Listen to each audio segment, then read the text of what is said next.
La sorcellerie, chers résilients. Installez-vous confortablement parce que l'histoire que je vais vous raconter, vous n'êtes pas préparés. 30 millions de francs CFA, arnaqués comme ça, par sa famille. Ça veut dire que le gars se retrouve à enfermer son père et son frère. Est-ce que vous vous rendez compte de la gravité des faits? Ça veut dire, je vais vous raconter l'histoire de ce résilient qui se retrouve au pays et conclusion, c'est enfermer son père et son frère. Tellement il est dépassé de la situation. Je suis sûre que vous avez déjà entendu des histoires comme ça autour de vous. Donc, restez scotchés, partagez pour sensibiliser parce qu'au-delà d'avoir l'information, c'est également de partager autour de vous parce que personne n'est à l'abri des familles aussi malveillantes, des familles qui vous mettent à mal. On se dit à tout de suite.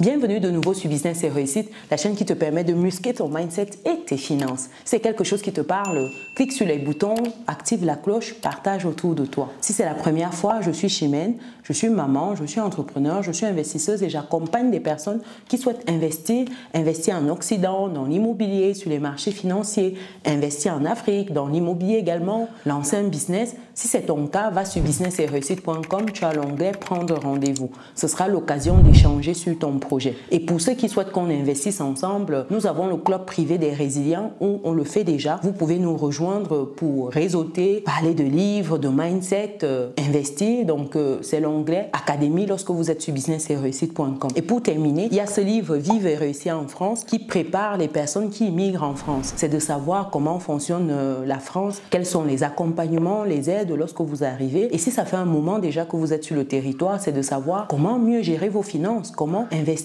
ou investir, comment progressivement atteindre votre autonomie financière. Vous avez les clés pour cela dans ce livre. Je vais mettre le lien dans le descriptif de cette vidéo. Aussi, il faut dire qu'il y a la chaîne YouTube Vivre et réussir en France qui a vu le jour à la sortie du livre. Je vous invite à aller vous abonner si vous souhaitez des tips sur l'immigration. Je ne parle que d'immigration là-bas. Avant, pendant, après, pour la France. L'histoire que je vais vous raconter va vous choquer. C'est l'histoire d'un jeune homme qui est marié à une caucasienne. Ils ont des enfants, donc ils décident de poursuivre leur vie au pays. Jusque-là, tout va bien.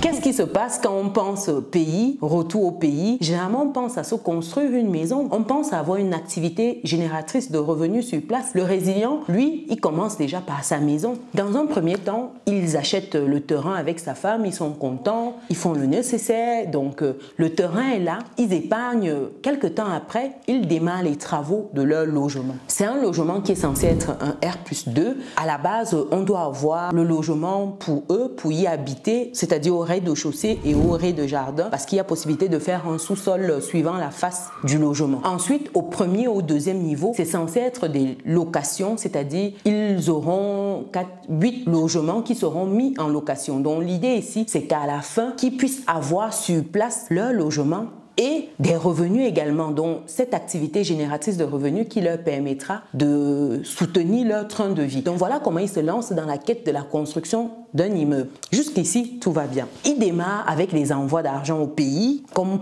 tout bon Africain.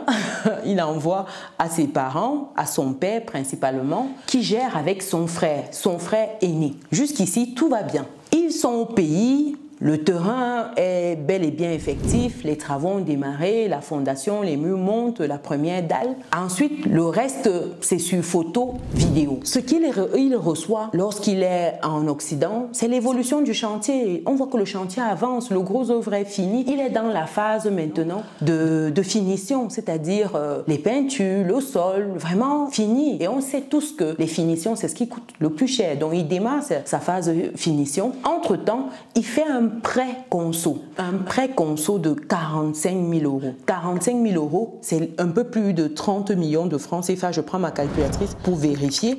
45 000 euros, donc vous faites fois. On est à peu près 30 millions de francs CFA, comme je disais. Donc, il fait ce prêt-là afin de gérer ses finitions. Donc, pour être sûr que son logement sera opérationnel, parce qu'il a déjà commencé, il faut juste terminer. Il envoie la somme à son père qui gère avec son grand frère, cher résilient. Ouais, les gars ont le sang à l'œil, je vous assure. J'ai dit que le sang à l'œil. Entre-temps, ils reçoivent les sous. Il y a des photos qui sont envoyées régulièrement.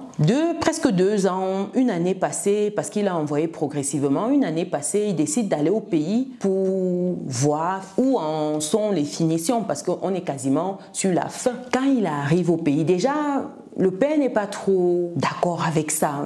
Il sent qu'il y a un peu de la réticence. Il se dit que bon, c'est tout, il va quand même y aller. Donc, il décide d'y aller avec sa femme. Il laisse les enfants chez la mamie, c'est-à-dire sa belle famille, la famille de sa femme. Et ils descendent au pays tous les deux. Je vous assure, le choc. Le gars, il a failli avoir AVC. C'est-à-dire qu'il ne sait pas comment il a survécu à cette affaire. Il arrive sur place, tenez-vous tranquille. Ils ont coulé la première dalle. Ils ont coulé la deuxième dalle. C'était tout.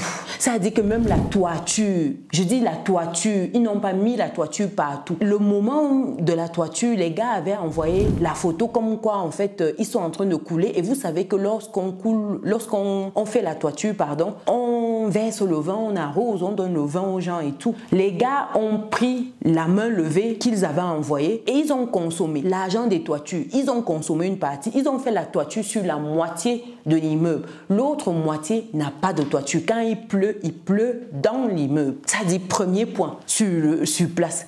Zéro, ça dit que c'est encore brut. C'est les parpaings. Quand vous finissez le gros œuvre là, c'est brut. Il n'y a rien qui a été fait. Le sol, c'est encore pareil. Rien de rien. Le matériel qui avait été envoyé, parce qu'ils envoyaient, ils voulaient vraiment une définition exquise. Les gars ont vendu le matériel. Les pots, les pommeaux de douche, tout. Ils ont quasiment tout vendu. Ils n'ont rien foutu dans le logement. Les 45 000 € encaissés. Entre-temps, qu'est-ce qu'ils ont fait avec? On peut se poser toute cette question-là. Le gars, il était avec sa femme. Imaginez déjà, ce n'est même pas seulement lui, son argent. C'est l'argent également de sa femme qu'ils ont épargné et ils ont fait un prêt pour compléter le reste. Non, il y a les criminels dehors. Je vous assure qu'il y a les criminels dehors. Quand il confronte son père lui dit que mais mon fils, toi, tu crois que je vis comment au pays? Toi, tu crois que je vis comment? C'est difficile pour moi. À un moment, moi aussi, j'ai dû gérer des petites choses. J'ai été malade, j'ai été ceci. Il commence à lui lister une série de choses qu'il a eu à faire. Le gars allait devenir fou.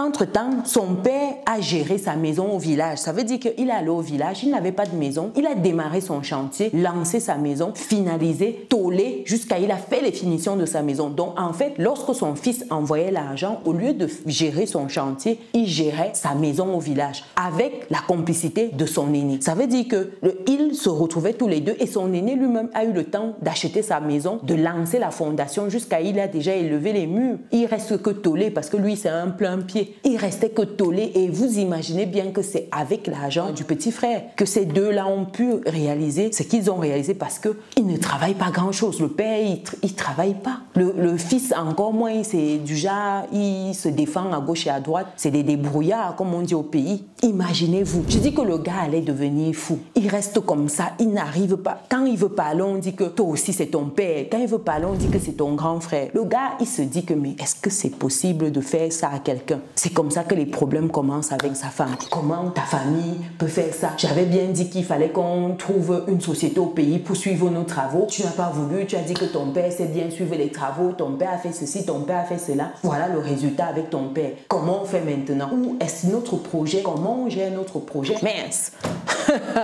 Le gars allait devenir fou. Il dit qu'il reste comme ça. Il a eu des nuits blanches, une série. Conclusion pour lui, c'était qu'il devait enfermer son père et son frère. Ça veut dire qu'il est arrivé à la conclusion que, quitte à ce qu'il saccage la famille, si son argent ne sort pas, il les enferme. De vous à moi, il devait prendre 30 millions ou pour lui donner maintenant. La famille a commencé, non, tu ne peux pas faire ça. Il a divisé la famille en deux. Soit vous me remboursez ceux qui disent que je ne peux pas faire ça, soit je gère comme je veux gérer là, c'est-à-dire je les enferme. Comme personne ne pouvait sortir 30 millions, son père et son frère ont été arrêtés. Il a été entendu, la procédure a suivi son cours et ils se sont retrouvés en prison. Le cardio, les amis. Ça veut dire que quand je vous dis investir au pays et depuis la diaspora. Quand je fais des vidéos ici, quand les gens partagent les expériences, les retours d'expérience, vous pensez que c'est le jeu. Mais voilà un cas concret. Imaginez-vous le choc émotionnel de réaliser que rien n'a été fait. À sa place, vous faites comment? De vous à moi. Il en faut pour enfermer son père. Son frère encore même, on peut se dire que oui, on gère. Voilà.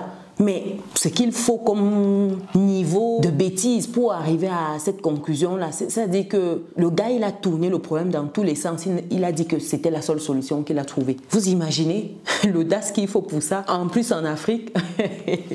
Et là, aujourd'hui, c'est un sorcier. C'est-à-dire que c'est persona non grata partout dans la famille, quasiment. Même ceux qui, au début, soutenaient ne réalisaient pas qu'il allait vraiment aller jusqu'au bout. Donc aujourd'hui, on le voit comme le sorcier de la famille, le gars qui veut tuer tout le monde parce qu'il a enfermé son père et son frère. Et jusque-là, ça ne résout pas le problème parce que les 30 millions, comment il fait pour les retrouver? Il a entrepris une démarche pour vendre la maison familiale également. Voilà encore un deuxième problème qui divise la famille. Il a dit à son père que soit tu vends ça ou tu fais ce que tu veux et tu me rembourses pour que je puisse gérer, soit alors je me charge de passer outre ta validation. Je ne sais pas comment il va faire.